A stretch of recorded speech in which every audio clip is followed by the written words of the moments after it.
नमस्कार, आप देख रहे हैं न्यूज वन इंडिया। मैं हूं आपके साथ दीपिका ओझा। साल 2014 से पहले गोरखपुर की पहचान इंसेफेलाइटिस जैसी खतरनाक बीमारी से हुआ करती थी, जो हर साल सैकड़ों मासूमों को मौत के मुंह में ढकेल देती थी। हर साल 200 से 300 बच्चों की मौत आम बात हुआ करती थी, लेकिन 2014 के बाद पहले केंद्र सरकार और 2017 के बाद योगी सरकार ने इसे लेकर मुहिम छेड़ी। नतीजा, ये क्षेत्र इंसेफेलाइटिस से लगभग मुक्त हो चुका है। और कैसे लड़ी गई इंसेफेलाइटिस के खिलाफ ये जंग, इसी पर एक खास रिपोर्ट देखिए। वो दौर जब पूर्वांचल के मासूमों पर मंडराता था काल। वो दौर जब स्वास्थ्य के मोर्चे पर पूर्वांचल था बेहाल। मोदी योगी ने सुनी मासूमों की पुकार। इंसेफ्लाइटिस का कैसे किया समूल नाश।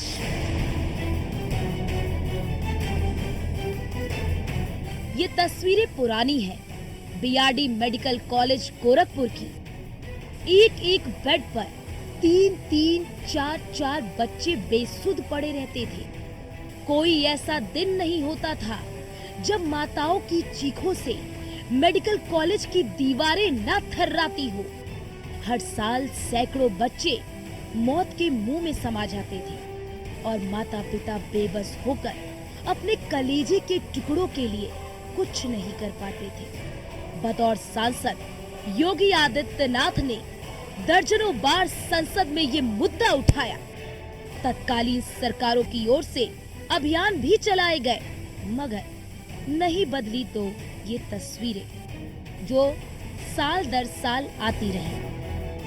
सवाल उठता है कि फिर अचानक 10 साल में ऐसा क्या हुआ कि मंजर बिल्कुल ही बदल गया।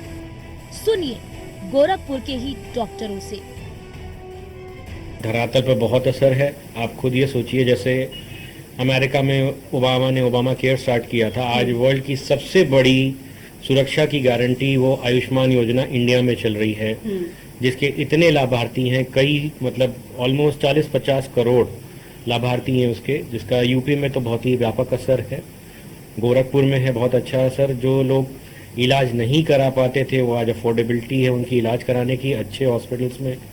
जब वो अच्छे हॉस्पिटल में इलाज कराते हैं तो निश्चित रूप से रिजल्ट अच्छे मिलते हैं, मोर्टेलिटी में कमी आती है, मोबिडिटी में कमी आती है। तो ये बहुत अच्छी योजना है। पूर्वांचल में एनकेफ्लाइटिस का बहुत बड़ा प्रकोप था। इतने बच्चे मरते थे कि दुख होता था सुन के, देख के सब चीज़ें। पर इस सरकार ने बहुत एक्टिव रोल उसमें प्ले करा और इस समय बिल्कुल इरेडिकेट हो गई है हमारे यहाँ से एनकेफ्लाइटिस। और बहुत अच्छी स्वास्थ्य सेवाएं जितना कर सकती सरकार उस पर बहुत ध्यान दे रही है और बहुत इम्प्रूवमेंट है। और सबसे बड़ी तो जो सरकार ने आयुष्मान भारत योजना स्टार्ट करी है, उससे गरीबों का जितना लाभ हो रहा है उसकी तो कोई मुकाबला ही नहीं है। मतलब जो कभी सोच भी नहीं सकते थे कि हम नी ट्रांसप्लांट कराएंगे, हिप ट्रांसप्लांट कराएंगे, या स्टोन, उसी में किडनी डैमेज हो रहा है, उसी में सब कुछ है। तो बट अब उनके लिए सब चीज़ों की सुविधा इस सरकार ने दी है और बड़ी शिद्दत से उस चीज़ को ये लोग कर रहे हैं। तो इस सरकार के तो हम बहुत बहुत आभारी हैं, हम सारे डॉक्टर्स। केंद्र में 2014 में मोदी सरकार आने के बाद गोरखपुर में एम्स की स्थापना का ऐलान किया गया। ये वो पहली सीढ़ी थी जहां से गोरखपुर क्षेत्र के लिए स्वास्थ्य सुविधा के मोर्चे पर अच्छे दिनों की शुरुआत हुई। इसके बाद आई 2017 में योगी सरकार। सीएम योगी आदित्यनाथ ने पद संभालते ही इंसेफेलाइटिस को लेकर काम शुरू किया। सबसे पहले विशेषज्ञों का पैनल गठित किया गया। इंसेफेलाइटिस के वायरल को कैसे रोका जाए, इस पर काम शुरू हुआ। इसके साथ ही स्वच्छ भारत अभियान को प्रभावित क्षेत्रों में लाया गया। बड़े पैमाने पर टीकाकरण का अभियान चलाया गया। स्वच्छता के प्रति लोगों को जागरूक किया गया। मेडिकल कॉलेज में इंसेफेलाइटिस पर रिसर्च के लिए अलग विंग बनाया गया। बड़ी बात ये रही कि योगी सरकार ने सिर्फ योजनाएं ही नहीं बनाई, बल्कि उन्हें प्रभावी तरीके से अमल में भी लाया। खुद सीएम योगी आदित्यनाथ ने पूरे अभियान को व्यक्तिगत रूप से मॉनिटर किया, जिसका नतीजा आपके सामने है। यकीन मानिए, योगी सरकार ने 40 साल पुराने दर्द का स्थायी इलाज किया, जो इस सरकार की सबसे बड़ी उपलब्धि है। एंसेफ्लाइटिस एक ऐसी बीमारी जिसको लेकर सरकार ने काम किया, लेकिन पहले बता देते हैं कि आखिरकार एंसेफ्लाइटिस जो बीमारी है उसकी खोज किसने की। दरअसल 2005 में जापान में एक इंस्टीट्यूट ने एंसेफ्लाइटिस बीमारी को जाना और ये बीमारी इतनी खतरनाक थी कि ये 1 महीने से लेकर 19 साल तक के बच्चों की अगर बात की जाए तो काल के मुंह में समा देती थी। और आखिरकार इस बीमारी को लेकर अगर बात की जाए तो 2005 से ही भारत में भी कई ऐसे राज्य रहे हैं, खास करके अगर हम बात करें पूर्वी भारत की, तो यहाँ पर कई ऐसे जिले रहे हैं जहां पर सबसे ज्यादा इस बीमारी का प्रभाव देखने को मिला और इसका मुख्य केंद्र बना गोरखपुर।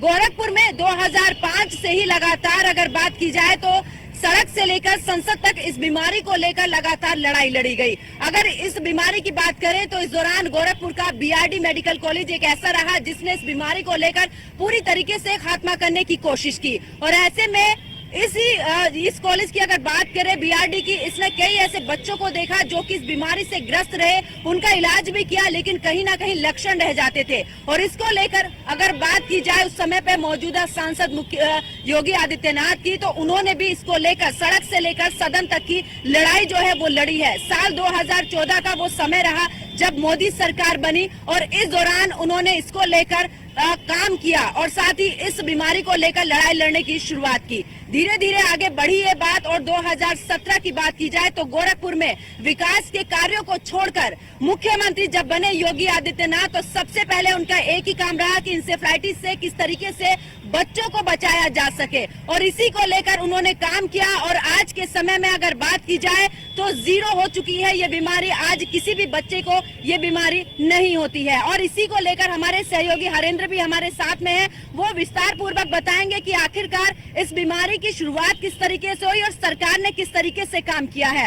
हरेंद्र जी, अगर बात करें, क्योंकि मुख्यमंत्री योगी आदित्यनाथ ने अहम भूमिका निभाई, इस बीमारी से किस तरीके से गोरखपुर लड़ा? पंकज, हम बताना चाहेंगे कि आज बड़े दुख के साथ कहना पड़ रहा है, मन भी भावुक हो रहा है कि वह दिन हम लोगों ने देखा है जब अपने ही बीच के बच्चे तड़प तड़प के इस बीआरडी मेडिकल कॉलेज में अपनी जान देते थे। खास तौर से हमने भी अपने घर का एक बच्चा खोया है।